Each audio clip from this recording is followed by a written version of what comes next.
tayo'y di na nagkita. Magandang araw po sa inyong lahat, mga giliw naming tagapakinig. Narito po ang karugtong ng kasaysayan na itinampok namin sa linggong ito, dito sa ating dulang. Luha. Oh, anak, anong masasabi mo kay Betty? Ang dami na palang tik sa akin si Carla. Hindi nga pala ako nakakapunta sa kanila. Oh, Romel, ano ba? Kinakausap kita. Ano bang sinasabi niyo, Inay? Ang sabi ko, kung anong tingin mo kay Betty. Hindi ba't maganda siya? Oo, maganda ho siya. Maganda siya. At gaganda rin ang kinabukasan mo kung siya ang mapapangasawa mo. Sige po, Inay. Teka, saan ka pupunta? Papasok na ako sa kwarto ko dahil maliligo pa ako. Alas susunong gabi ang schedule ko sa pagkanta Dalawin mo siya bukas ha, para madaling mahulog ang loob niya sa'yo. Inay, may pupuntahan ho ako. Saan? Kay Carla na naman? Ipagpapalit mo ang maperang si Betty sa babaeng walang pera? Ha?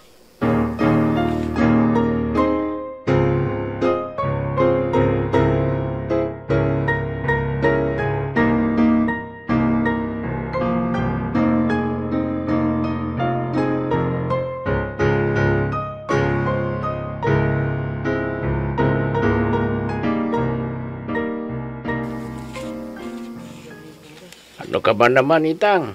Huwag mo namang pangunahan yung anak mo. May sariling buhay na yun. Bakit ba kinukontra mo ang ginagawa ko, ha? Para naman sa anak mo ang ginagawa ko, ha? Para nga ba sa anak mo ang ginagawa mo? O para sa sarili mo? Para sa anak mo to, syempre. At para na rin sa ating dalawa. Abay, sawa na ako sa hirap. Paano na lamang ang nobya ng anak mong si Carla, Aber? Hindi pa nga naman sila kasal, hindi ba? Malaya pa ang anak natin na magpakasal sa ibang babae. Ang siste, si Carla ang mahal ng anak mo. At mas maganda si Carla kung kukumpara mo kay Betty. Naku, maganda rin naman si Betty, Ang puti pa. At ang kutis, talagang alagang-alaga. Palibhasa, mayaman siya. Ano ka ba naman, Itang? Wala ka bang bukang bibig kundi pera? Ano pa nga ba? Abay, sa panahon ngayon, kung wala kang pera, kawawa ka. Kaya, para hindi magiging kawawa yung anak mo, dapat ay matuto siyang dumiskarte. May trabaho naman ng anak mo, Ang ibig kong sabihin, yung kumikita siya nang hindi lamang barya-barya ang natatanggap niya. Kundi, may kakayahan itong makapagpatayo ng malaking bahay kaagad. Tulad ni Betty. Abay, may trabaho nga sa abroad at may negosyo pa. Negosyo ba yung nagpapautang na may malaking interes? At anong tawag mo doon? Hindi ba negosyo? Hoy, Apyong, kung ikaw ay hindi marunong dumiskarte, abay, huwag mo nang ipamana pa sa anak mo ang hirap ng buhay.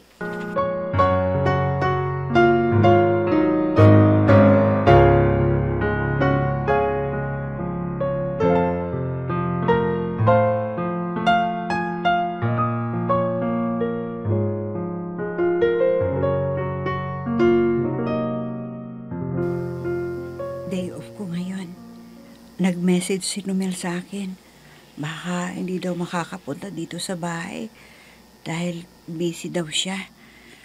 Kung hindi makakapunta, ano kaya kung ako na lang ang pumunta sa kanila? Ay, Carla, anak.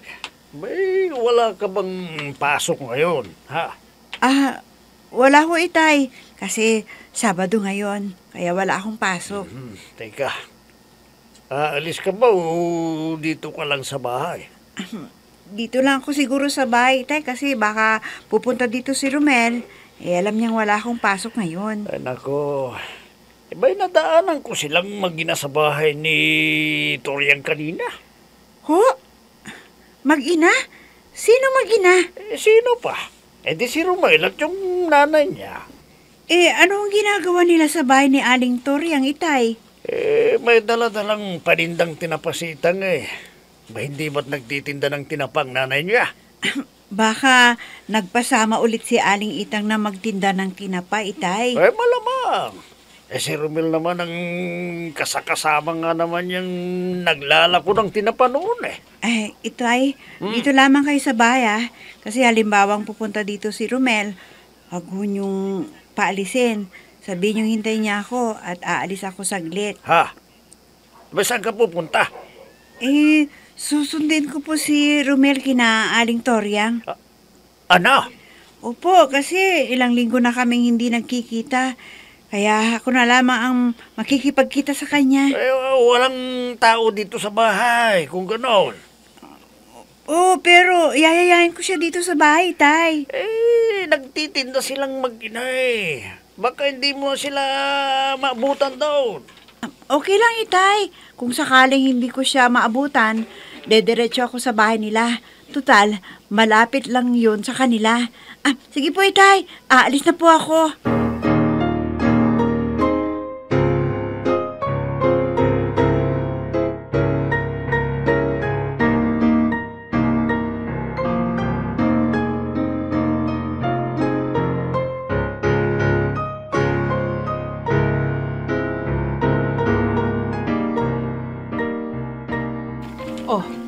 Kumusta yung dalawa?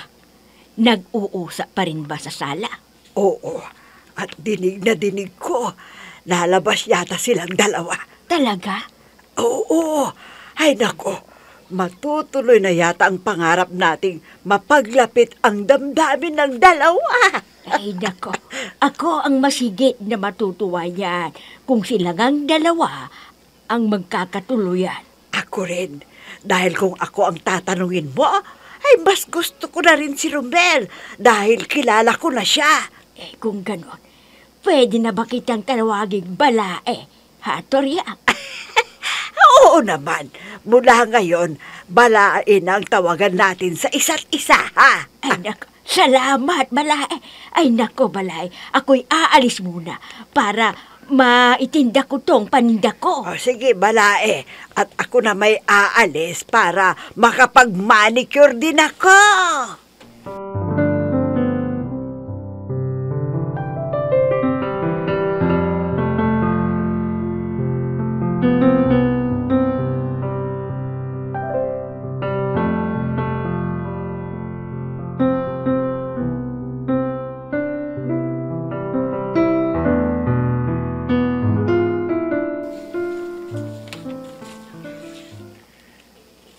Ano? Nagpasama ka kunwari na naman sa anak mo para maisama mo siya sa bahay ni na Toriang? Ay, oo. At hindi nga ako nagkamali ng hinala. Na anong hinala mo? Ay nagustong-gustong manugang ni Toriang si Romel. Abay, talagang kahit sinong magulang magugustuhan si Romel. Dahil bukod siya mabuting anak, responsable pa. At may magandang pinagkakakitaan. Kaya ako natatakot din sa ginagawa mo. Bakit ka matatakot sa ginagawa ko, ha? Inerereto mo siya sa ibang babae, samantalang mayroon na siyang nobya. Anong masama doon? Binata pa naman ang anak natin. Dalaga si Bete. Siyempre, may nobya na nga siya. Magiging maganda lamang at masaya ang kanyang buhay kung mahal niya ang makakasama niya sa buhay ng pangmatagalan. Ay, nako. Matututunan din niyang mahalin si Bete. Isa pa, maganda rin naman si Bete, kahit na. Iba pa rin kung mahal niya ang taong makakasama niya sa buhay.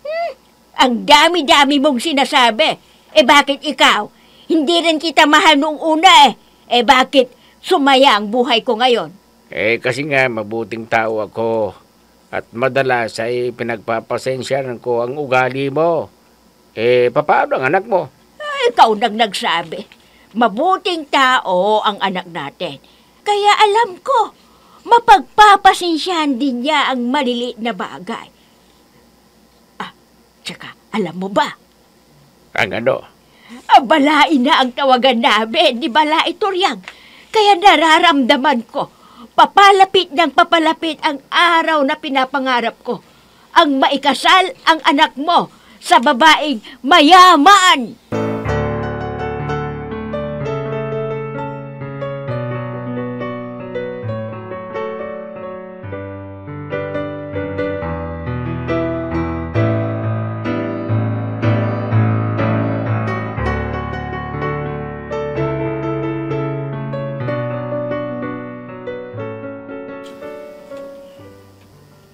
konsyo sa powder si Betty. Masyado siyang konsyo sa itsura niya. Sa bagay, hindi naman kasi sa kagandahan. Pinupunan na lamang ng make-up ang mga parte ng kanyang katawan na hindi naman maganda. Kung ang usapan ni maganda, di hamak na mas maganda si Carla kaysa sa kanya. Kung sa kabuhayan naman ang pag-uusapan, talagang talo si Carla. Bagay, nag-uumpisa lamang si Carla na mag-ipon. Samantalang si Betty, may malaki ng ipon. Meron itong house and lot. But hindi ko na po problemahin ang titirahan namin kung sakali.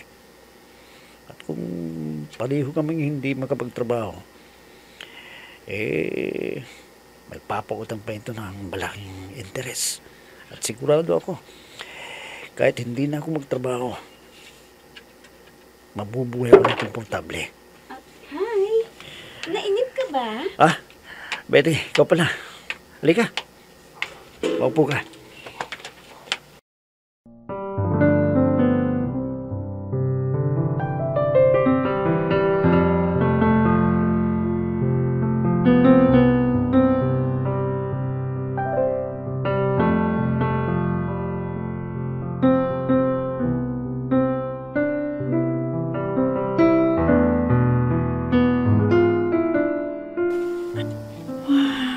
Wala na si Romel at si Aling Itang. Akala ko, maabutan ko pa siya dahil nag-tricycle na ako.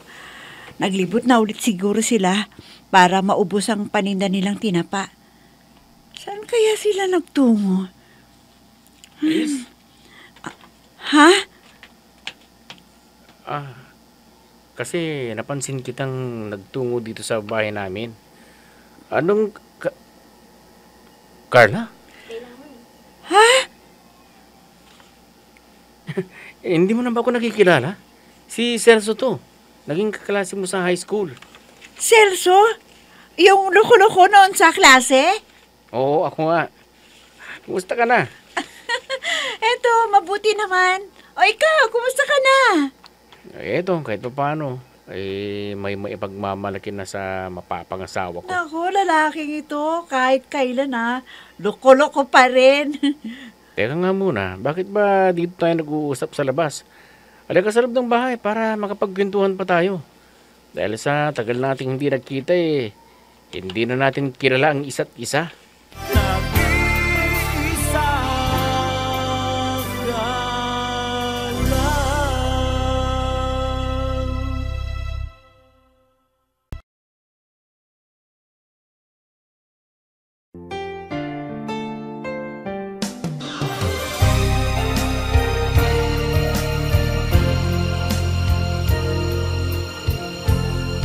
Magmula nang tayo'y di na nakita.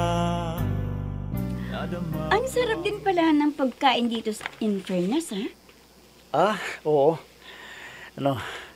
Nagustuhan mo ba? Oo naman.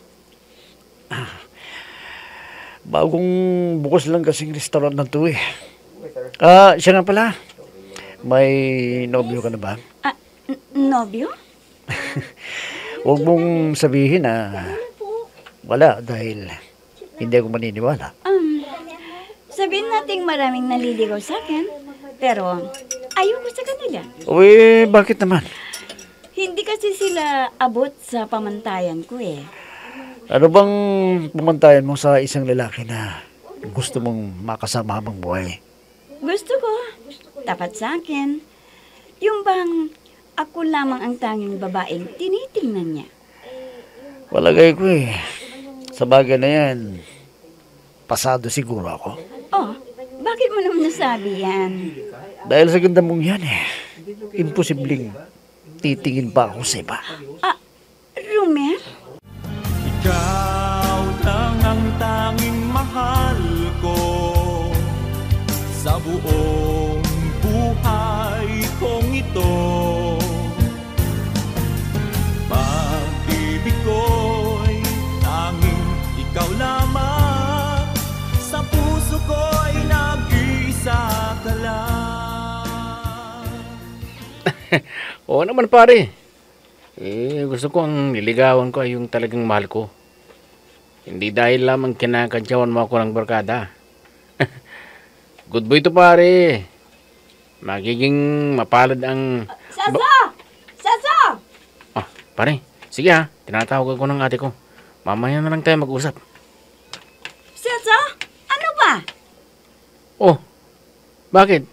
Kung makabulaw ka, akala mo kung may masamang nangyayari sa'yo. Naglinis ka ba kanina? Oo naman. Nagmap pa nga ako eh. Bakit wala akong naamoy? Oo ate, magaling ka rin palang magpatawa ha. Hindi ko alam na may talent ka. Hindi ako nakikipaglukuhan sa iyo.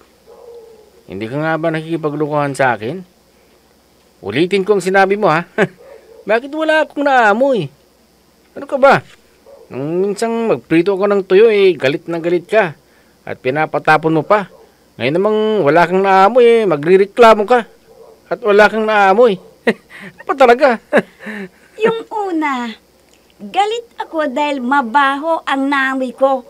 At kaya ako nagagalit na naman sa'yo. Ngayon, dahil wala akong naamoy na mabango. Ha? Nagmap ka nga ng sahig. Pero hindi mo nilagyan ng pabango ang sahig. Ano? Tama bang narinig ko ate? Tiles ang sahig. Ibig mong sabihin, wiwisikan ko ng pabango ang sahig? Wiwisikan ng perfume, ibig mong sabihin? Oo! Tanungin mo kay inay kung saan niya nilagay ang pabango ng sahig.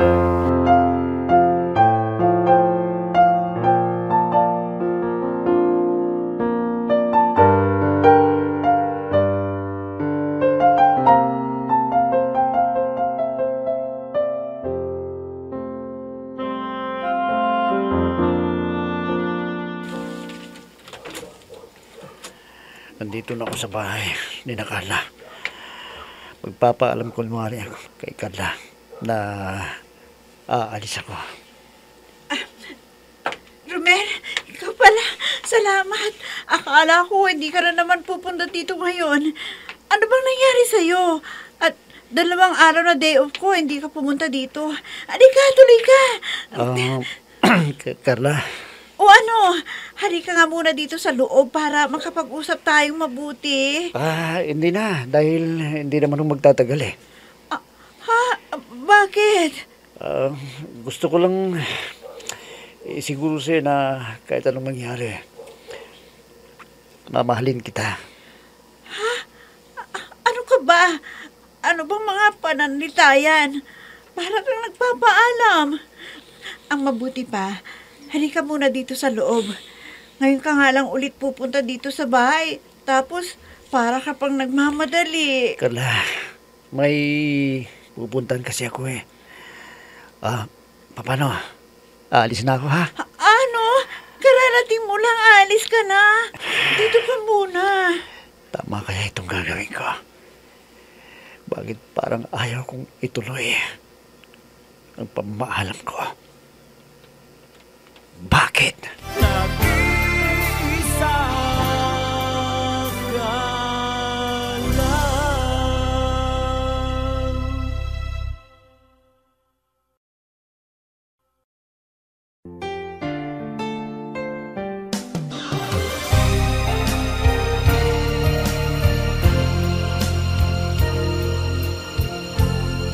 Magmula nang tayo'y Itutuloy nga kaya ni Romel ang pamamaalam kay Carla? Mga giliw naming tagapakinig, sundan bukas ang karugtong ng kasaysayan na itinampok namin sa linggong ito dito sa ating tulang. Luha!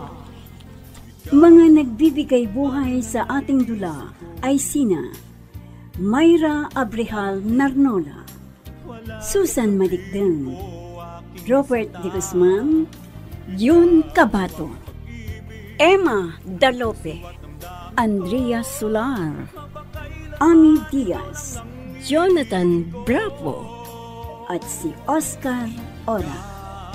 Technical Supervision at Musika, Oscar Ora. Nilapatan ng tunog, ni Robert D. Guzman, Willie Francisco. Sa panulat at direksyon, Eva Alcoriza. Inihahandog sa inyo ng F3 Recording Studio para sa Pambansang Radyo ng Pilipinas, Bombo Radio, Philippines.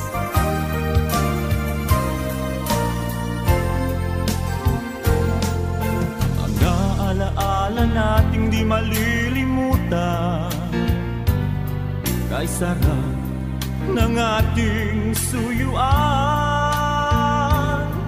Lagi kong natatandaan, maligayang araw nating nagdaan.